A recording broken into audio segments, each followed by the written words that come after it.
Itu tadi teman-teman, ya dalam syariah memang disarankan teman-teman untuk menghindari yang namanya goror, gitu ya. Goror itu tidak diperbolehkan, gitu ya. Tetapi ini sebenarnya bukan berarti teman-teman dilarang untuk melakukan day trade, misalnya scalping atau gitu ya. Silakan mau strategi apapun, gitu ya.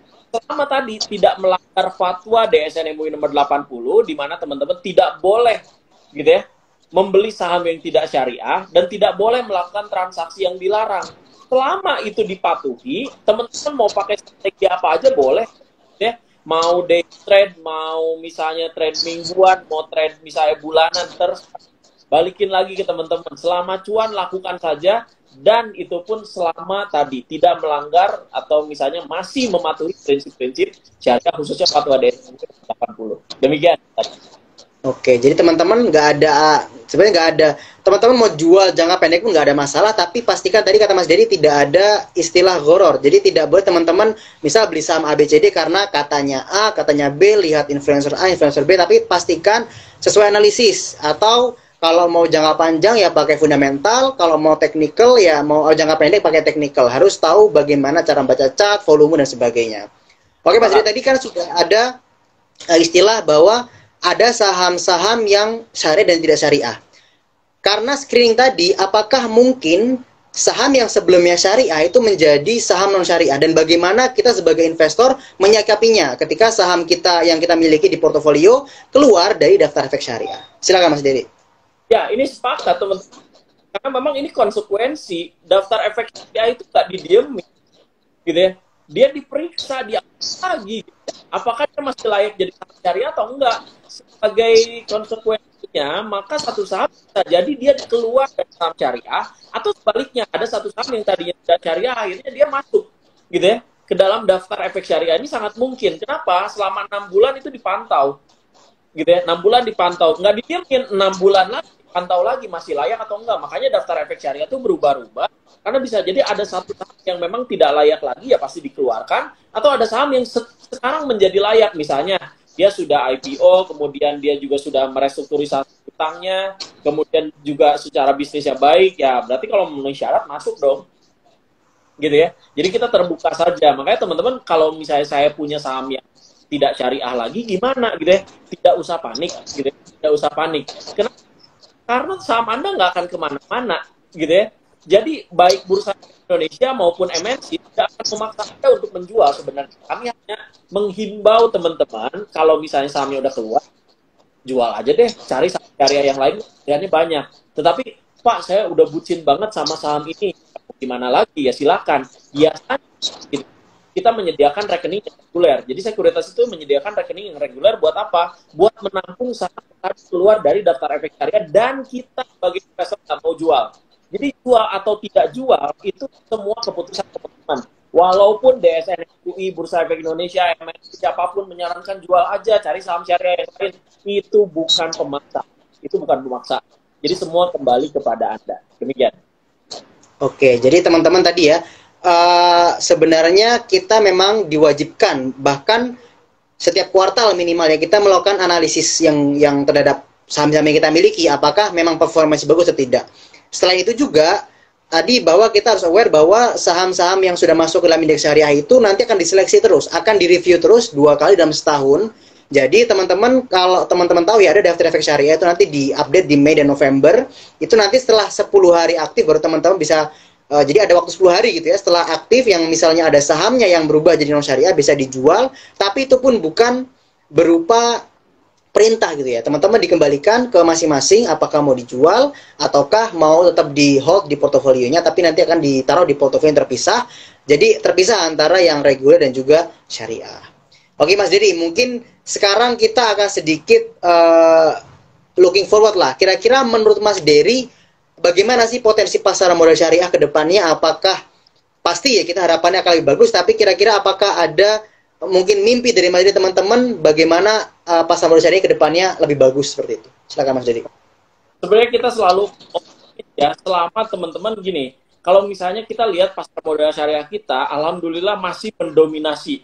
Dalam artian dalam 4 tahun terakhir 2020, 2021, 2022, alhamdulillah kita jadi world best Islamic capital market yang sebelumnya gitu ya, gelar ini dipegang sama Malaysia bertahun-tahun lamanya. Tapi alhamdulillah sejak 2009 sampai sekarang ya kita masih mendominasi. Harapannya kita jangan kalah lah gitu ya.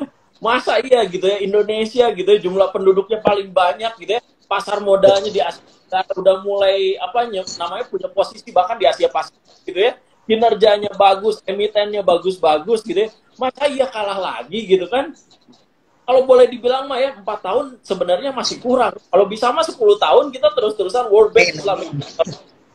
Jangan lagi berkurang, gitu. Jangan lagi kalah. Ini ya teman-teman, kami semua tetap berusaha untuk menghadirkan fasilitas-fasilitas, menghadirkan produk.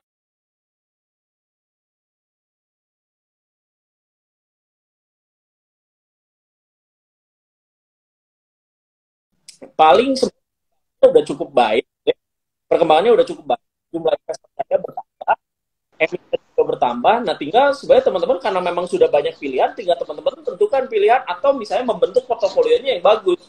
Saya udah punya reksadana, kita beli saham. Saya udah punya saham dan reksadana, boleh pindah sebagian ke sukuk gitu ya. Jadi teman-teman semangat lagi untuk berinvestasi. Demikian. Oke, jadi teman-teman kita harus optimis gitu ya bahwa kedepannya karena sudah terbukti nih 4 tahun ke belakang menjadi the best Islamic capital market yang mengalahkan Malaysia kalau kata Mas Dedi tadi. Artinya ini adalah sebuah mimpi yang bagus untuk kedepannya kita bisa 10 tahun bahkan lanjut gitu ya menjadi the best terus ini ya ke depannya. Oke Mas Dedi, sebelum kita akhiri nih ada beberapa pertanyaan terakhir. Mungkin teman-teman yang masih baru masuk ke pasar modal ataupun masih bingung, saya yakin nggak ya ini ke pasar modal syariah atau saya milih saham-saham syariah saja, reksadana syariah saja. Kira-kira ada tips and trick atau wejangan lah untuk teman-teman semuanya biar mungkin yang belum yakin nambah yakin, yang sudah masuk tambah semangat investasinya. Silakan Mas Dedi. Iya, teman-teman sebenarnya pasti kalau misalnya jadi investor pasti membandingkan gitu ya. Investasi di yang konvensional gimana, investasi yang syariah gimana gitu ya. Tapi sebenarnya pada dasarnya teman-teman yang namanya syariah gitu ya, ini volatilitasnya boleh dibilang nggak setinggi yang saham-saham bank konvensional atau misalnya keuangan di bawah yang lain sebagainya. Tapi kalau dilihat dari ISS aja gitu ya, year to date kita gitu ya, year to date itu mungkin sekitar 8% gitu ya. Jadi kalau boleh dibilang wah year to date kita boleh dibilang 8%, year to date untuk untuk IHSG itu 6%. Jadi sebenarnya walaupun kita banyak sahamnya ya pelan-pelan naiknya gitu ya, tapi insya Allah konsisten gitu ya. Ini balik lagi ke teman-teman gitu ya, mau yang volatilitas atau yang volatilitasnya ya tidak terlalu tinggi. Semua balik lagi cuan atau tidak cuan, sebenarnya teman-teman bukan dari bagaimana skill kita untuk memilih syariah sama yang tidak syariah. Tetapi bagaimana teman-teman menyeimbangkan gitu ya portofolio teman-teman gitu ya, memilih saham-saham yang kinerja baik dan sehat. Kalau kita konsisten di situ, insya Allah sih sebenarnya kalau cuan sama aja gitu ya. Teman-teman boleh tanya deh investor-investor yang sudah investor yang sudah berpengalaman gitu ya, apakah dia merasa jadi rugi di syariah? Kan jawabannya enggak. Dan teman-teman jangan kebalik juga, saya mau investasi syariah rugi gak apa-apa. Itu juga kebalik, tidak boleh. Investasi itu mesti untung teman-teman. Jadi teman-teman coba deh perhatikan bahwa banyak kok perusahaan yang dalam daftar syariah ternyata juga bisa memberikan cuan bahkan lebih tinggi dari rata-rata dari gitu teman-teman. Oke, jadi teman-teman tadi ya bahwa ya tadi nanti kembali ke pemilihan sahamnya. Karena Betul. Kalau kita lihat data, kemarin saya lihat data 20 saham dengan market cap yang terbesar di Indonesia saat ini 11 saham syariah. Artinya pemilihan sahamnya pun juga kita akan mempengaruhi kepada portofolio kita. Makanya pilih dulu pertama dari universe-nya, cari yang EC atau dari JI ataupun J30, 70 gitu ya. Nanti baru dari saham-saham itu pilih saham-saham mana yang kira-kira bagus untuk diinvestasikan. Pastinya sesuai dengan profil risiko dan juga tujuan keuangannya. Berapa lamanya nanti bisa dicicil dengan lamsa atau dicicil dengan DCA maupun dengan lamsa. Nanti disesuaikan. Tapi pastikan pemilihan sahamnya seperti yang Mas Dedi tadi bilang, yang memang performanya bagus, fundamentalnya sehat, dan bisa bertumbuh ke depannya. Agar teman-teman uang juga bertumbuh nih ya. Karena kan harga saham pasti mirroring kepada fundamental perusahaan tersebut. Oke nih Mas Dedi, ada tadi beberapa pertanyaan yang masuk di live yang tadi sebelum kita putus. Sudah saya catat ini teman-teman ya. Ini pertanyaan pertama dari tadi saudari Alfian73. Beliau menanyakan apa yang menjadikan saham syariah lebih bagus daripada saham yang non syariah. Silakan Mas Dedi. Sebenarnya bagus itu kan relatif gitu ya. Sama kayak kita misalnya ngeliat cantik, cewek cantik tuh kayak gimana gitu kan, itu relatif juga gitu. Wah, saya senengnya yang kayak gini gitu ya. Beda gitu ya. Dan bagus atau tidak, ilmunya sama, nyebut bagus atau tidak itu subjektif juga. Saya dan Mas Haris pasti baca buku yang sama. Serius, pasti baca buku yang sama. Tetapi pilihan sahamnya pasti beda. Yang sebut kita bagus beda juga. Menurut saya bisnis yang bagus ini, tapi menurut Mas Haris ya jelas pasti beda gitu ya. Di satu sektor pun ya menurut Mas Haris ya saham A yang paling bagus, tapi menurut saya enggak, saham B yang paling bagus. Jadi bagus atau tidak itu sebenarnya sangat relatif. Tetapi gini, saya mau kasih garis bawah. Yang syariah kenapa tetap lebih baik gitu ya. Satu, tadi sudah terseleksi minimal dari sisi keuangan, dari sisi keuangan sekuritas dia bilang gitu ya, ngapain lagi saya capek-capek gitu ya untuk mengekspres pilihan gitu. Kalau sebenarnya udah ada sahamnya, itu buat saya nggak ngaruh halal atau haram gitu ya, apalagi secara syariah sudah diperbolehkan gitu. Maka dari itu sebenarnya ini hal yang bagus bahwa dia sudah yang ngomong non muslim dan melihat bahwa ini ternyata dianggap bagus. Karena apa? Karena berarti dia tidak akan bermasalah dengan utang. Karena itu semua sudah terseleksi. Kalau nggak ada saham syariah, utangnya rasanya 1,1. Punya harta 1 gitu ya, utang 1,1, ini berat banget. Gitu. Makanya balik lagi ke teman-teman, bagus atau enggak tapi relatif. Cuma untuk syariah ini teman-teman harus pikir gitu ya, kenapa dia jadi banyak. Oke, jadi teman-teman relatif ya antara saham yang bagus atau tidak itu nanti sesuaikan dengan ya masing-masing. Seperti Mas Dedi tadi bilang, saham A menurut saya bagus, mungkin bagi orang lain pun tidak. Tapi tadi yang menjadikan kenapa saham syariah lebih mungkin bisa dibilang lebih aman atau stable ya, karena tadi selain ada beberapa screening yang terutama tadi finansialnya ya, terutama hutang ya, karena kan hutang ini sangat krusial ya. Ketika perusahaan mempunyai hutang yang lebih tinggi dari asetnya, ketika ada jatuh tempo ingin membayar dan tidak cukup untuk membayarnya, otomatis bisa bangkrut bahkan default gitu ya. Artinya nanti bisa aja sahamnya delisting. Itu hal yang worst case mungkin bisa terjadi gitu. Jadi teman-teman menjadi investor syariah dan milih saham yang syariah karena sudah punya screening, punya keyakinan yang bagus, insya Allah juga nanti pemilihan sahamnya sesuai gitu ya dengan teman-teman masing-masing.